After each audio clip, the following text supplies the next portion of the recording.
తీయగా చల్లగా.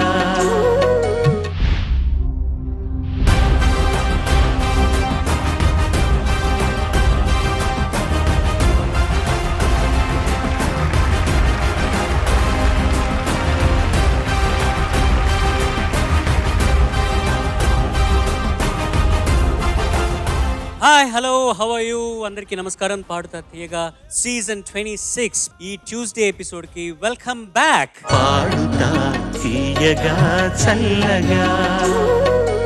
ఇంకొక 2 థీమ్స్ అయిన తర్వాత ఎవరికైతే లీస్ట్ మార్క్స్ ఉంటాయో వాళ్ళు ఎలిమినేట్ అయ్యి 6 కంటెస్టెంట్స్ నెక్స్ట్ రౌండ్ కి ప్రోగ్రెస్ అవుతారు. కానీ ఎలిమినేట్ అవ్వకుండా ఫైనల్స్ దాకా చేరుకొని ఫైనల్స్ లో హైయెస్ట్ మార్క్స్ గెలుచుకున్న వాళ్ళే సీజన్ 26 ఛాంపియన్స్. వాళ్ళకి 5 లక్షల రూపాయలు బహుమతిగా అందజేయనున్నారు. అలాగే 2వ స్థానం 3వ స్థానం గెలుచుకున్న విజేతలకి 3 లక్షల రూపాయలు 2 లక్షల రూపాయలు బహుమతిగా అందజేయనున్నారు. నిన్నటి ఎపిసోడ్లో 4 కంటెస్టెంట్స్ సాహిత్యం ప్రాధాన్యమైన తెలుగు పాటలు మీకు ప్రెజెంట్ చేశారు. మిగిలిన 4 మరికొన్ని లిరికల్ వాల్యూ ఉన్న తెలుగు సినిమాల నుంచి వచ్చిన కొన్ని సాంగ్స్ మీకు ప్రెజెంట్ చేయబోతున్నారు.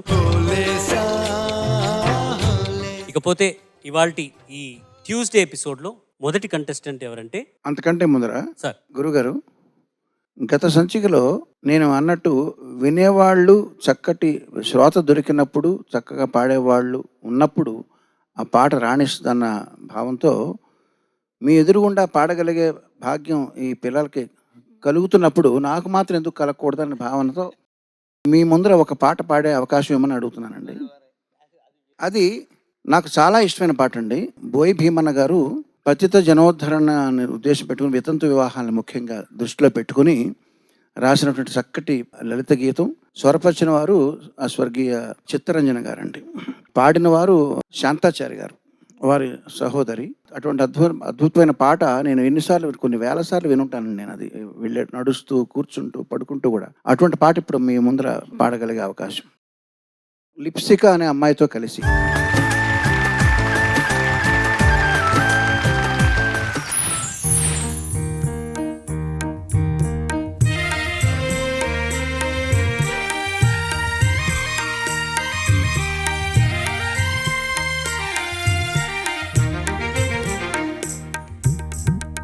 ఏ గాలి వడి రాలి ఏ ధూళి దోగినదు, ఏ కబరి ముడి సడలి ఏ దారి జారినదు, ఎత్తవో ఈ కేల ఈ వేల సుమబాల, ఎత్తవో ఈ కేల ఈ వేల సుమబాల. ఏ గాలి బడి రాలి ఈ ధూళి దోగినదో, ఏ కబరి ముడి సడలి ఏ దారి జారినదో, ఎత్తవో ఈ కేల ఈ వేల సుమబాల, ఎత్తవో ఈ కేల ఈ వేల సుమబాల.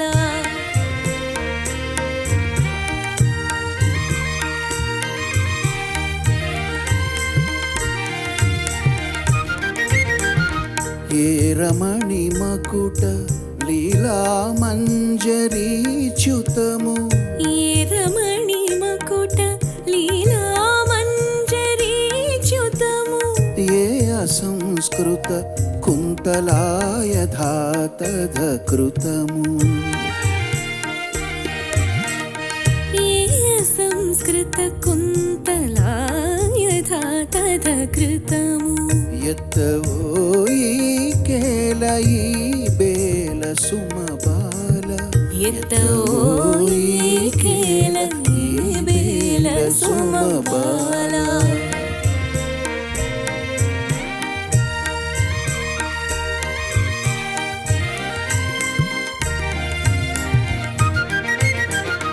మధుమాస మాధురులు మాసిపోలేదోయి, మధుమాస మాధురులు మాసిపోలేదోయి, ఆదుకున్న ఎదకు ఆనందమిడునోయి,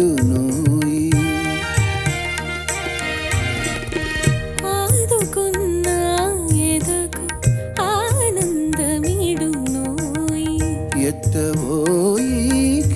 ఈ బేల సుమబాల ఎత్తవోయి కేల ఈ బేల సుమబాల ఏ గాలివడి రాలి ఏ ధూళి దోగినదు ఏ కబరి ముడి సడలి ఏ దారి జారినదు ఎత్తవోయి కేల ఈ బేల సుమబాల ఎత్తవోయి కేల ఈ బేల సుమబాల.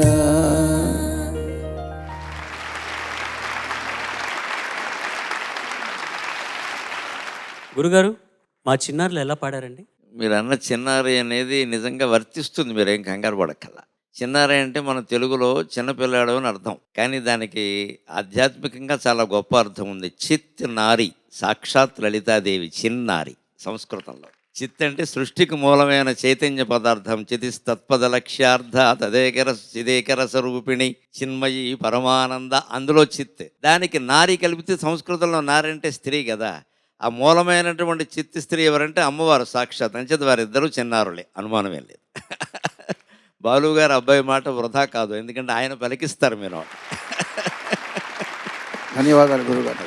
ఒకటి ఈ పాటలో ఆయనకి అంత బాగా నచ్చింది అంటే, ఒకటి ఆయన ఒక మాట అన్నారు చూడండి, ఒక పాటని నేను ప్రేమిస్తే జీవితాంతం ప్రేమిస్తాను అని. ఆ పాటని అలా ప్రేమించాలి, ఒక పద్యాన్ని ప్రేమించాలి, అలాగే జీవితాన్ని ప్రేమించాలి. మనకి ఈ మధుమాసం అని వాడుతున్నారు కదా కీరవాణి గారు, చాలా పాటల్లో ఉంటుంది అది. అవునండి. మధుమాసం నిజానికి అది సాహిత్య పదం కాదు. మామూలు మనకు వాడుక ప్రకారం చైత్రమాసం కదా మధుమాసం, చైత్రం వైశాఖం, అందులో మధుమాసం ఎక్కడది? మధు ఎంత గొప్ప మాట అంటే, వేదంలో ఈ నెలల పేర్లు వేరు. వేదంలో చైత్రం, వైశాఖం, జ్యేష్ఠం, ఆషాఢం, శ్రవణం, భాద్రపదం అనరు. చైత్ర వైశాఖాలని మధు మాధవం అంటారు. ఈ మధుమాసం అనేది వేదంలో మాట తప్ప సాహిత్యంలో మాట. అంత గొప్పగా మన వాళ్ళు వాడారు దాన్ని. రెండో దాన్ని మాధవ మాసం అంటారు. శుచిమాసం, శుక్రమాసం, శ్రవణ భాద్రపదాలు అనుకోండి నభోమాసం, నభస్య మాసం అంటారు. ఆ వేదంలో పేర్లు వేరుగా ఉన్నాయి. అలాగా వేదంలో ప్రసిద్ధమైనటువంటి మధుమాసం మాట మనకి సినిమాలు యొక్క గొప్పతనం కారణంగా పాత సినిమాలు కూడా ఇప్పటికీ వాడుతున్నారు కదా మధుమాసం. అది వసంత ఋతువుకి ప్రత్యేకంగా వచ్చింది. అందుకని ఈ బేల సొమబాల అంటే, ఆ బేల అన్న మాటతో పూర్వ కవులు చాలా ఆడుకున్నారు. నిజానికి హీరోయిన్లతో ఆడుకున్నారు వాళ్ళు. అప్పుడు బేల అంటే చాలా అందంగా తీసుకునేవారు దాన్ని. ఇప్పుడు బేల అంటే మమ్మల్ని బేల అంటారా, అబల వేల అనే మాటలు ఇప్పుడు కొంచెం అదో రకంగా ఉన్నాయి. కానీ చాలా తేలిగ్గా సున్నితంగా ఒక అమ్మాయి గురించి చెప్పాలి అంటే బేల, అబల అనే మాటలు వాడేవారు. వాళ్ళు వాటిని ఆనందంగానే తీసుకునేవారు. అంత గొప్ప సాహిత్యం అందులో ఉండడం. రెండోది బోయి భీమన్న గారు రాశారంటే నాకు మరింత ఆనందమైంది. ఎందుకంటే ఆయన స్వయంగా నాకు తెలుసు, నన్ను ఆశీర్వదించినటువంటి మహాకవి ఆయన, మహారచయిత. ఆయనకి సంఘ సంస్కృత కూడా ఆయనకి గొప్ప ఆలోచనలు అవి ఉన్నాయి. వాటితో పాటు ఈ సరసాన్ని, శృంగారాన్ని జోడించి శృతిమెత్తగా మనిషి మనస్సు ఆలోచించడానికి ఆయన రాసిన పాట ఇది. వీళ్ళు ఇలాంటి కవులు, బోయి భీమన్న గారు లాంటి కవులు శాసించరు, శ్వాసిస్తారు మొత్తం సాహిత్యాన్ని, సమాజాన్ని కూడా. ఒక శ్వాసగా, ఒక ఊపిరి పోస్తారు ఇటువంటి పాటల ద్వారా.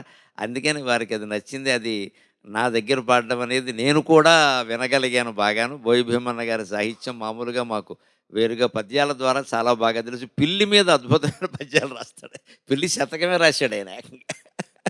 అలాగా చాలా మంచి కవిని, మంచి పాటని పరిచయం చేశారు కీరవాణి గారు. మీకు భగవంతుడు దీర్ఘాయుర, ఆరోగ్య, సౌభాగ్యాలు అన్నీ అందించును కాక.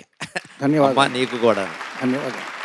ఇట్లాంటి ఒక ఆణిముత్యాన్ని మా పాడతా తీగ వేదిక మీద రంగప్రవేశం చేసినందుకు ధన్యవాదాలు మీ ఇద్దరికి. లిప్సిక, చాలా సంతోషం. Thank you sir. ఇవాళ ఈ ఎపిసోడ్లో మొట్టమొదటి కంటెస్టెంట్ శ్రీహర్ష శర్మ.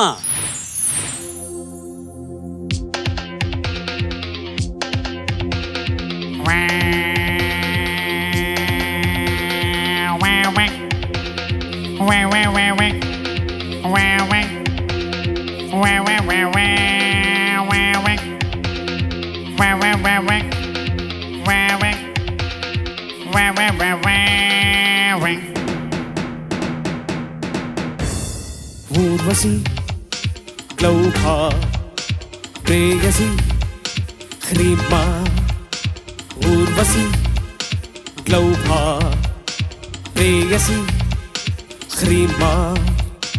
అస్మద్విద్వద్విద్యుద్దీపికతం దేవా రసవద్విలసద్విభవద్గీతిగతం ఏవ అస్మద్విద్వద్విద్యుద్దీపికతం ఏవ రసవద్విలసద్విభవద్గీతిగతం ఏవ ఊర్వశి గ్లౌభా ప్రేయసి హ్రీమా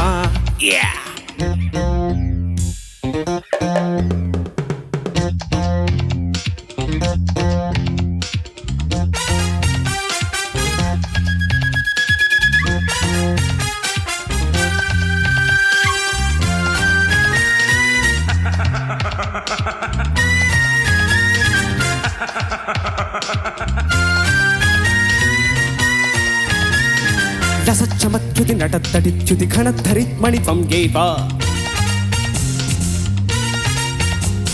శుంభద్రమోద ఝుంభద్రవాహ ధవళ గగనధుని త్వం ఏవ రసచ్చమత్యుతి నటత్తడిత్యుతి ఘనద్ధరిత్మణి త్వం ఏవ శుంభద్రమోద ఝుంభద్రవాహ ధవళ గగనధుని త్వం ఏవ అస్మద్విద్వద్విద్యుద్దీపిక త్వం ఏవ రసవద్విలసద్విభవద్గీతిక త్వం ఏవ అస్మద్విద్వద్విద్యుద్దీపిక త్వం ఏవ రసవద్విలసద్విభవద్గీతిక త్వం ఏవ ఏవ ఊర్వశి గ్లౌభా ప్రేయసి హ్రీమా ఊర్వశి గ్లౌభా ప్రేయసి హ్రీమా బజే బజే బజరే బజే బజే బజే బజే బజరే బజే బజే భజరే భజించరే జపరే జపించరే భజరే భజించరే జపరే జపించరే భజ భజ భజ భజ జబ జబ జబ జబ భజ భజ భజ భజ జబ జబ జబ జబ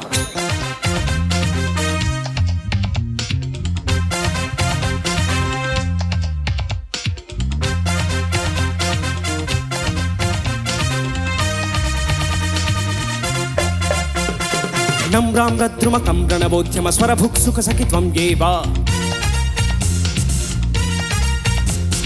నికట ప్రకట ఘట ఘటిత త్రిపుట స్ఫుట నినద నిదానం త్వం ఏవ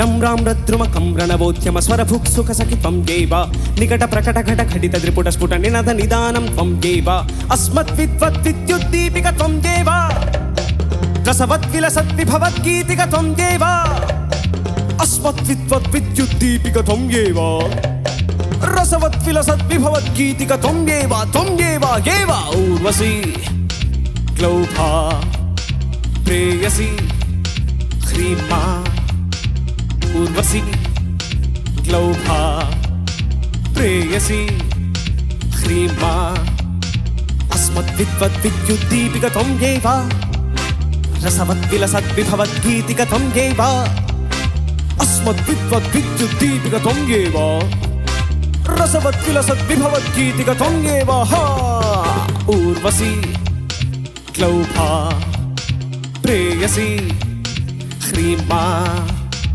ఊర్వశి గ్లౌభా ప్రేయసి హ్రీమా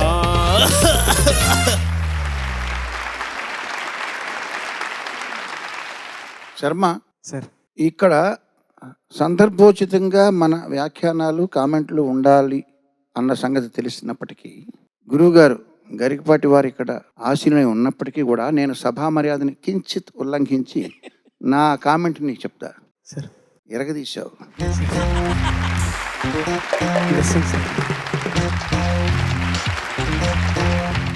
సంగీతపరంగా ఎరగదీశావు, సాహిత్యపరంగా నాకు సంస్కృతం ఏమీ రాదమ్మా.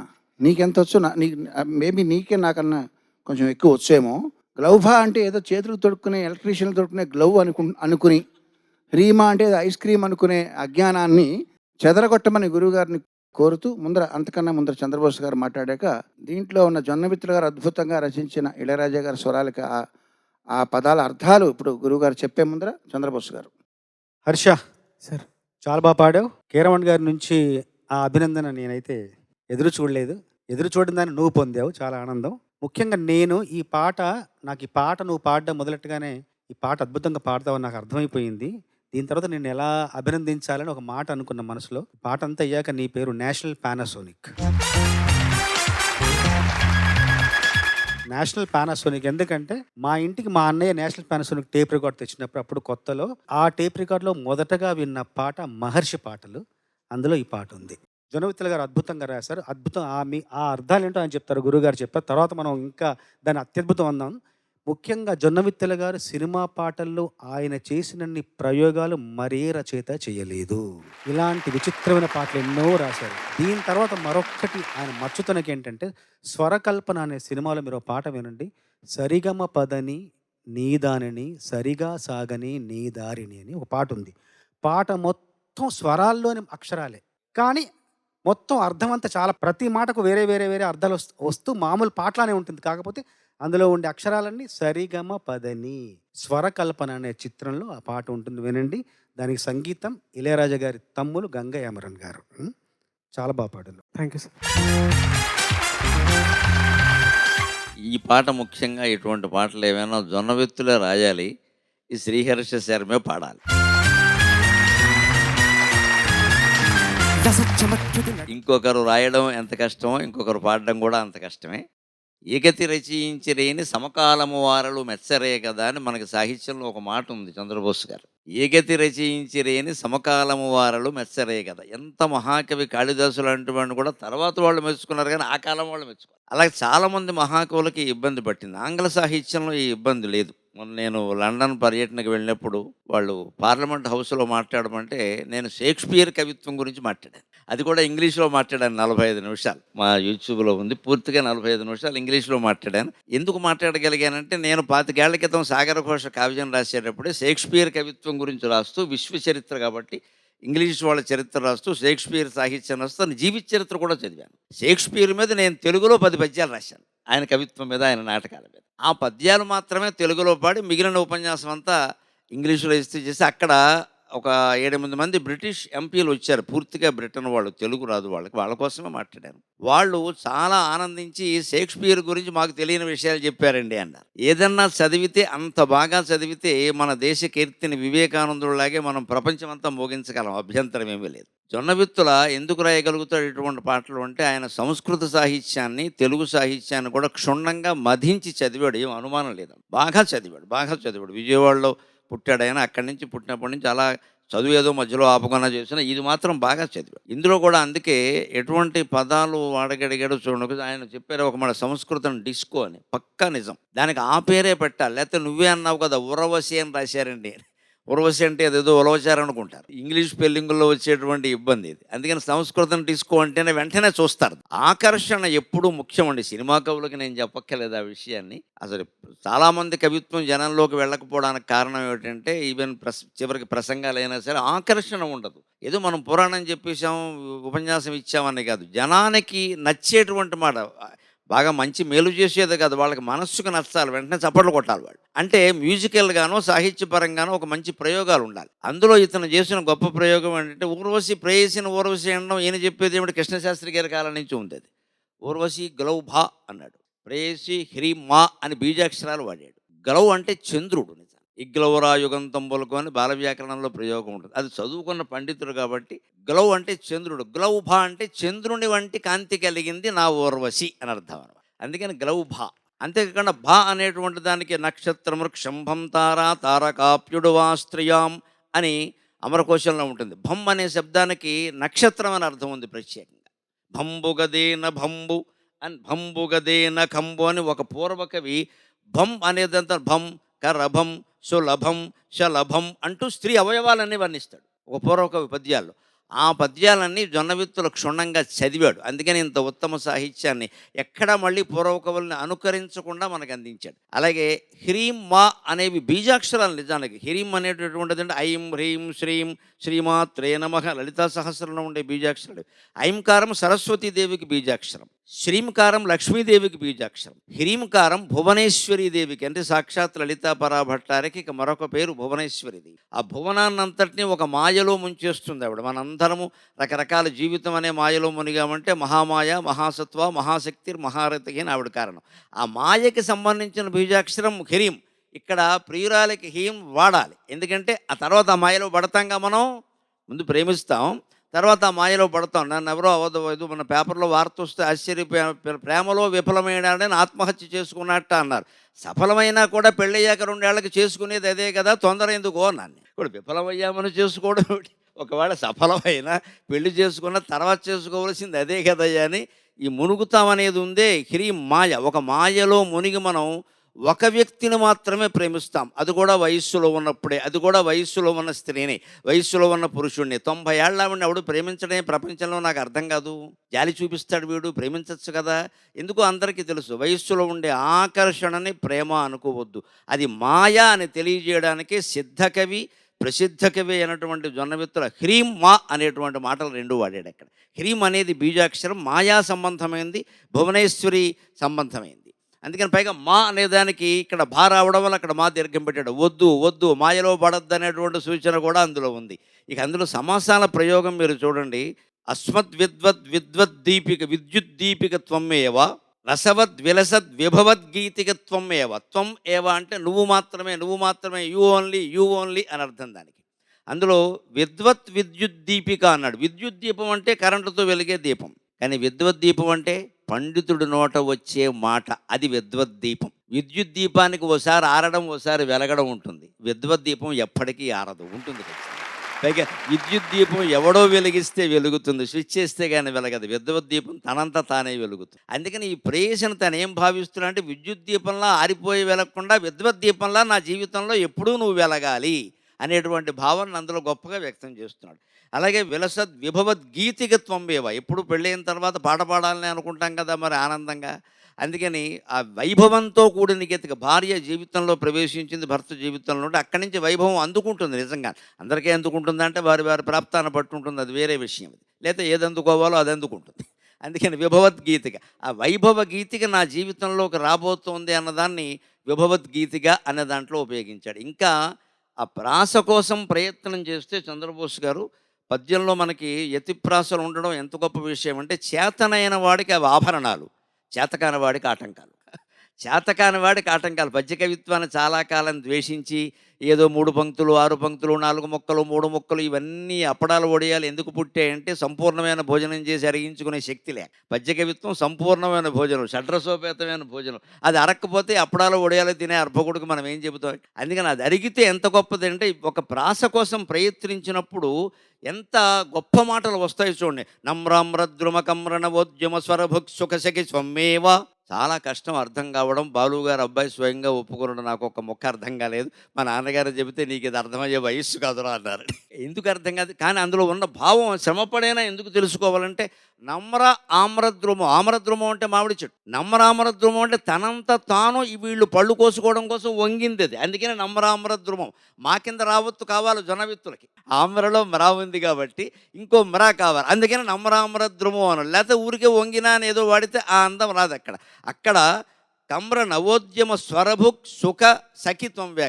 సుఖ అంటే చిలుక, ఆ మామిడి పండు మీద వాలినటువంటి చిలుక ముక్కుతో దాన్ని అలా పైనుంచి చాలా అందంగా కొడుతుంది. పైగా ఇంకో గొప్పతనం ఏమిటంటే, చిలక కొట్టినటువంటి మామిడి పండు మనిషికి ఆరోగ్యం. అదే గబ్బిలం తిందంటే అనారోగ్యం, కరోనా వస్తుంది. కరోనా గబ్బిలాల వల్ల వ్యాపించింది. ఎందుకంటే అడవిలో పళ్ళు ఎప్పుడు మనం తినకూడదు. ఉద్యానవనాల్లో పళ్ళు తినాలి కానీ, తోటల్లో పండిన పళ్ళు తినాలి కానీ, అడవిలో పండు తినకూడదు. అడవిలో పళ్ళు భగవంతుడు గబ్బిలాల కోసం, ఇతర పక్షుల కోసం సృష్టించాడు. అవి తింటాయి. అవి తిన్న పండు మనం తింటే వాటికి సంబంధించినటువంటి రోగాలు మనకు వస్తాయి. అందుకని ఇది చిలుక మామిడి పండు మీద వాలితే ఇలా చక్కగా ఇలా కొట్టి ఏం చేస్తుంటే, మనకు కూడా తర్వాత దాని రసం ఆస్వాదించడానికి వీలైన రంధ్రం ఒకటి చేసి అది తాగుతుంది, మనం తాగవచ్చు. చిలకొట్టిన పండు ఆరోగ్యానికి చాలా మంచిది అంటారు. అటువంటి మామిడి పళ్ళు, వంగిన మామిడి పళ్ళు చెట్టు యొక్క పళ్ళని సుఖం చిలుక తిని ఆ పైన గొంతెత్తి పలుకు చిలుకలాగా పాట పాడితే ఎలా ఉంటుందో, నా ప్రేయసి అలా ఉంది. నా ప్రేయసి అంటే నా ప్రేయసి కాదు, జొన్నవిత్తుల వారి ప్రేయసి. నికట ప్రకట ఘుట ఘటిత త్రిపుట స్ఫుటన నినాద నిధానం త్వమేవ అంటే, దగ్గరలోనే ఉండి ఈ మామిడి పళ్ళు సేవించడం వల్ల అప్పుడు ఒక స్ఫుట నినాదం అంటే ఒక జెండా ఎత్తినంత పనిచేసింది ఆ చిలుక. మన్మథుడు వాహనం చిలుక, మనం గమనించాలి. మన్మథుడు వాహనం చిలుక. ఆయన ఆ చిలుక మీదే విహారం చేసి వసంత ఋతువులో అందరినీ మాయలో ముంచుతూ ఉంటాడు. అందుకని ఈ చిలుక ఏం చేసిందంటే, ఒక జెండా నినాద నిధానంగా జెండా ఎత్తి నినాదం చేసింది. వలలో పడనివాడు ఉంటాడు, మన్మథుడు వలలో పడనివాడు ఉంటాడా, నా పలుకులు నచ్చనివాడు ఉంటాడా అని నినాదం చేసింది. అందుకే నీ నిధానం అంటే నిధి అని అర్థం. అంత మంచి పదాలు వాడాడు. తర్వాత దానికి మొత్తం అందంగా చివరికి హ్రీంకారంతో ముగించి మా అనే దాంతో ముగించడం అనేది ఉందే. ఈ ప్రేమల్లో కించిత్తు మాయ ఉంది, తెలుసుకోండి, ఇది భువనేశ్వరీదేవి మాయ అనేటువంటి పదాన్ని ప్రయోగించగలిగింది. నాకు తెలిసి జొన్నవిత్తుల మంచి నిష్ఠాపరుడు. ఆయన ఉదయం సరస్వతి సహస్రం, మధ్యాహ్నం లక్ష్మీ సహస్రం, రాత్రి లలితా సహస్రం 3 పారాయణ చెందే నిద్రపోడా మనిషి నాకు బాగా మిత్రుడు, సన్నిధి. సినిమా రంగంలో అంత నిష్ట కలిగిన వాళ్ళు ఉండడం చాలా కష్టం. 3 పూట్ల 3 సహస్రనామాలు చదవాల్సిందే, అప్పుడే నిద్రపోవాల్సింది. నేను వాళ్ళ ఇంటికి వెళ్ళినప్పుడు స్వయంగా గమనించాను. నేను అటువంటి మిత్రుడు ఉండడం అదృష్టం అని అనుకో. అటువంటి వాడు అటువంటి వ్యక్తి రాసినటువంటి పాట నువ్వు పాడావు శర్మ. నిజంగా శర్మ అన్న మాటకి సార్థకత చేకూర్చావు. శర్మ తప్ప మరొకడు వాడలేడు ఈ పాట. అందుకని ఈ ఉచ్చారణ, ఈ సౌభాగ్యం, ఉభయ వంశాల ఆశీర్వచనాలు. అందుకని సమస్త సన్మంగళాన్ని భవంతుగా జీవించవయ్యా, ఆశీర్వచనం. లిరికల్ వాల్యూ ఉన్న పాటలు పాడుతున్నారు మా పిల్లలు. ఇవాళ ఈ రౌండ్లో next contestant is going to be Sharmishtha.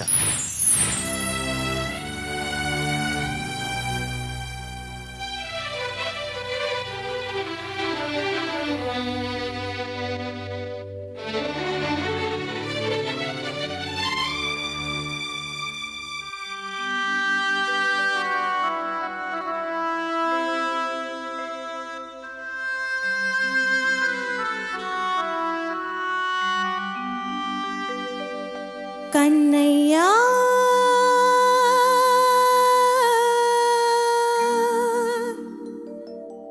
నల్లని కన్నయ్యా నిన్ను కనలేని కనులుండునా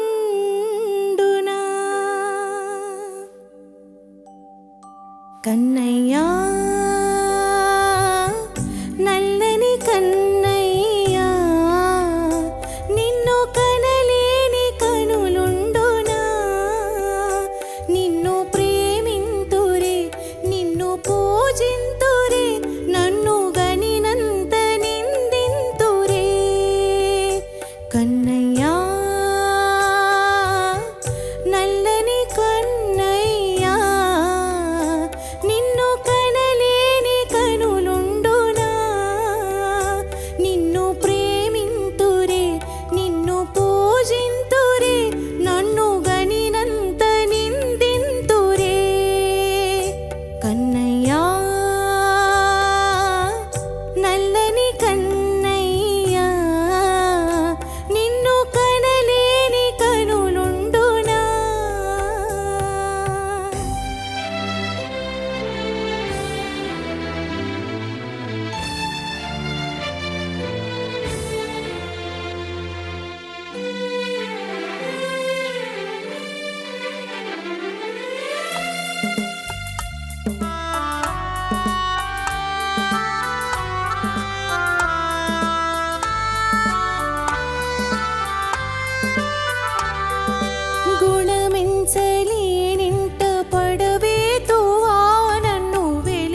పొసగినావు అందు అందాల గుణమునే పొదిగినావు మోముపై నలుపునే పులిమినావు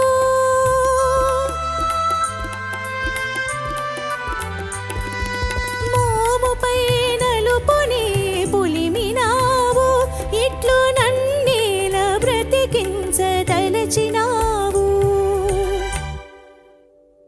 కన్నయ్యా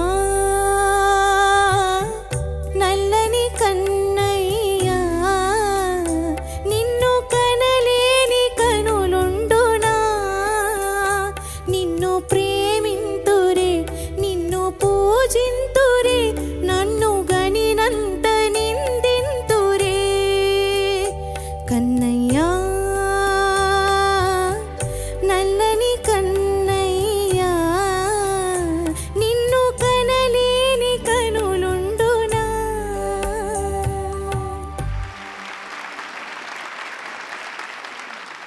కిరణ్ గారు మీతో ప్రారంభిద్దాం సార్. శర్మిష్ట నమస్తే సార్. చక్కగా పాడమ్మా. సంగీతం, థ్యాంక్ యూ. మెలోడీ కానీ ఉచ్చారణ అంత చక్కగా ఉంది. ఎక్స్ప్రెషన్లో ఇంకొంచెం బాధ మిస్ అయింది.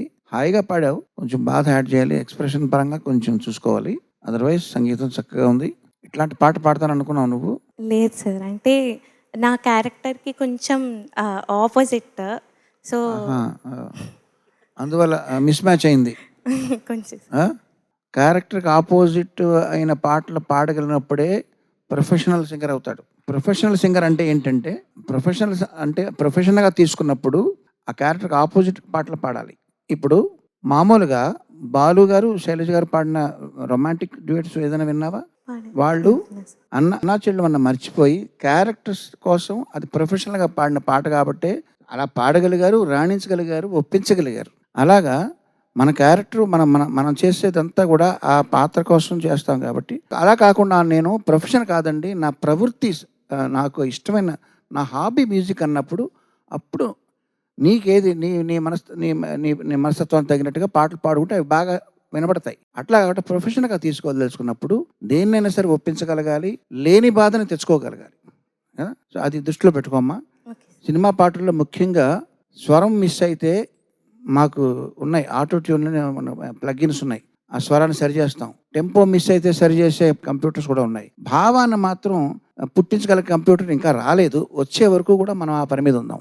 ఓకే, సో భావం మీద కాన్సన్ట్రేట్ చేయి. ఇదే ఇంకొంచెం ఆర్తితో ఇంకొంచెం బాధగా పాడితే ఇంకొంచెం బాగా ఉండేది ఈ పాట.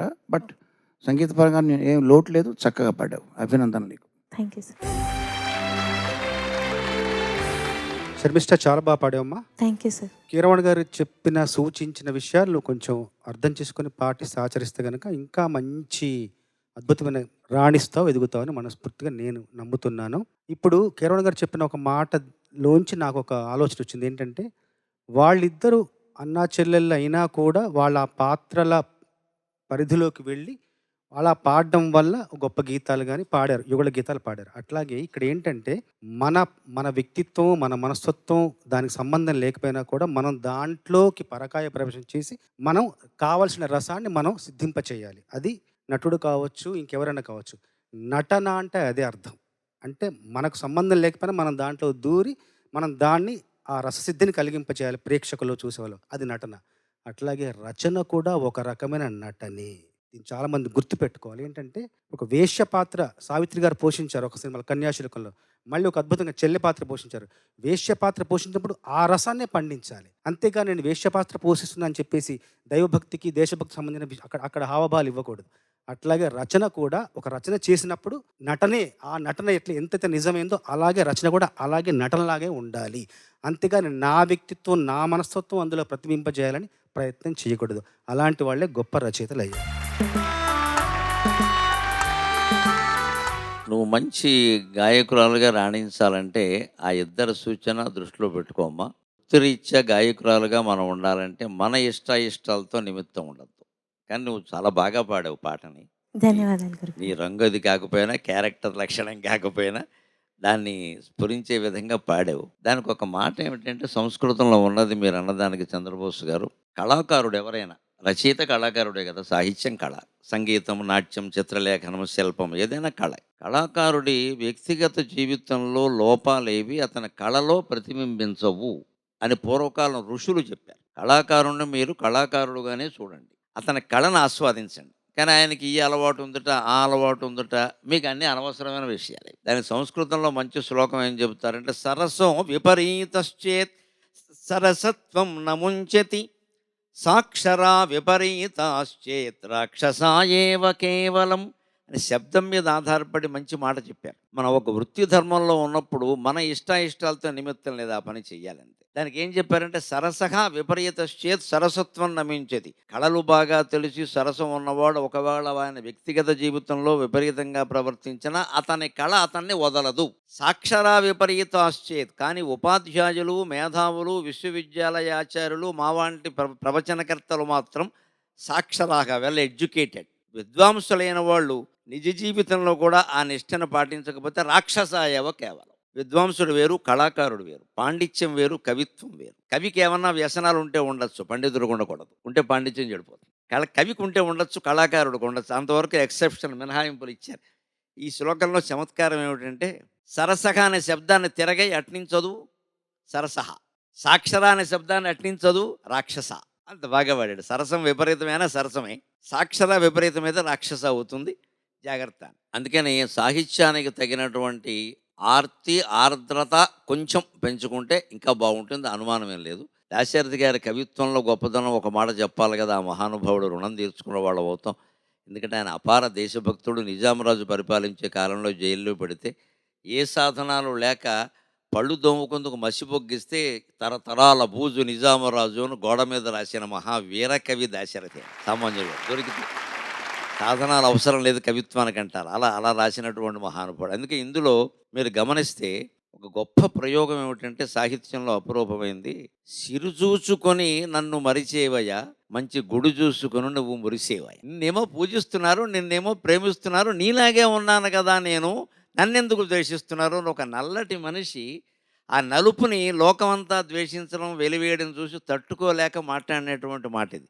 నువ్వేమో మంచి గుడి కట్టుకొని కూర్చున్నావు, కానీ నీ రంగులోనే ఉన్నవాళ్ళని మమ్మల్ని ఏం కాపాడడం లేదు ఇక్కడ అని ప్రయోగం ఉంది. దేవుణ్ణి సైతం కదిలించేటువంటి ప్రయోగం అమ్మా ఇది. ఇటువంటి ప్రయోగం నేను ఇంకొక సినిమాలో ఇంకో పాటలో చూసా. పాపం పసివాడు అని ఒక సినిమా వచ్చింది.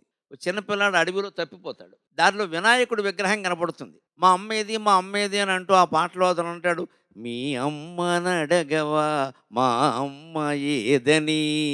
వినాయకుడిని మా అమ్మ ఎక్కడుందో మీ అమ్మని అడగవయ్యా అంటాడు. మరి ఆయనకి ఒక అమ్మ ఉంది కదా, తల్లి ప్రేమ నీకు తెలుసు కదా. వాళ్ళ అమ్మ అంటే పార్వతీదేవి, ఆవిడకి లేని చోటు ఏముంది, మీ అమ్మని అడగవా మా అమ్మ ఏదని అంటాడు. అటువంటి మాటలు, అది సినిమా పాట, కాళిదాసు కవిత్వమా, మాబోటి వాళ్ళ అవధానమా అనేది వేరే విషయం. అది కదిలించేది కవిత్వం అయినప్పుడు ఎప్పుడూ కదిలిస్తుంది. సరే, కొంతమంది కవిత్వాలు ఎలా ఉంటాయి అంటే కదిలిస్తాయి, అంటే జనాన్ని బయటికి కదిలిస్తాయి, అది వేరే విషయం. జనాన్ని బయటికి కదిలించడం వేరు, మామూలుగా కదిలించడం వేరు. నేను ఎక్కడో భాగవతం ఉపన్యాసాలకు ఒక వారం రోజులు ఉంటే అందులో 2వ రోజున అది పెట్టారు. నేను వెళ్ళిన తర్వాత నిన్న ఎవరు మాట్లాడారో ఎలా ఉంది అంటే, పాపం ఆయన చాలా చమత్కారంగా జనాన్ని కదిలించాడు సార్ అన్నాడు. అంటే నేను అనుకున్నాను, ఓ ఊపేసేయడం. లేదండి, మొదలెట్టాక 5 నిమిషాలకి అందరూ వెళ్ళిపోయారండి. ఇప్పుడు మీరు అందరినీ కాపాడే పూచి మీద 2 రకాల కదిలించడం ఉంటుందన్నమాట ఇది. అందుకే నాకు కదిలించేటువంటి కవిత్వం, హృదయాన్ని కవించే త్యాగరాజ కీర్తన హృదయాన్ని కదిలిస్తుందమ్మా. పాప్ మ్యూజిక్ మీరు వినండి, కాళ్ళు చేతులు కదులుతాయి, గుండెకే కదలదు. త్యాగరాజ సంగీతం, అన్నమయ్య సంగీతం హృదయాన్ని కదిలిస్తుంది. మీకెందుకు, వీరి నాన్నగారు ప్రత్యక్ష సాక్ష్యం. ఆయన పాట పాడుతూ ఎప్పుడైనా డ్యాన్స్ చేయడం చూశారా ఎవరైనా? ఘంటసాల డ్యాన్స్ చేయడం చూశారా? పి సుశీల లాంటి మహాగాయని అరెరెరెరెరెరెరెరెరెరెరె ఎట్టాగ ఉన్నది ఓలబ్బి. ఇప్పటికి నాకు ఆశ్చర్యం, బెంగళూరులో పీసీసీఎల్ ఎప్పుడైతే మీరు ఆ పాట పాడినందుకు నేను పాదాభివందనం చేస్తున్నాను ఆవిడకి దండం పెట్టి, అరెరెరెరెరెరెరెరెరె అంటుంటే ఒక్క అడుగు పక్కకి వెళ్ళలేదండి ఆవిడ. ఇలా కొంగిలా పెట్టుకుని ముత్తైదువలా అలా నిలబడి చక్కగా నాలిక తిప్పింది. వాచికాభినయం అంటారు. అందుకని బాలు గారిలాగా, ఘంటసాలలాగా, సుశీల గారిలాగా, జానకి గారిలాగా మనం నేర్చుకోవాల్సింది ఏమిటంటే, ఆ మైకు పట్టుకుని ఆ ఎదురుగా ఉండే అక్షరాలు చూసుకుంటూ అక్కడే నుండి 14 లోకాలని మన నాలికలో, మన గొంతులో పలికించాలి. దాన్ని వాచిక అభినయం అంటారు. అది చేయగలిగితే అద్భుతంగా ఉంటుంది. ఇప్పటికే చాలా చేసావమ్మా, అది గ్రహించుకుని నువ్వు ఇంకా మంచి ఉత్తమ స్థాయిలో మంచి గాయనిగా ఎదుగుతావని ఆశిస్తూ ఉన్నాం. సెలవు. ధన్యవాదాలు గురుగారు. ఇవాల్టి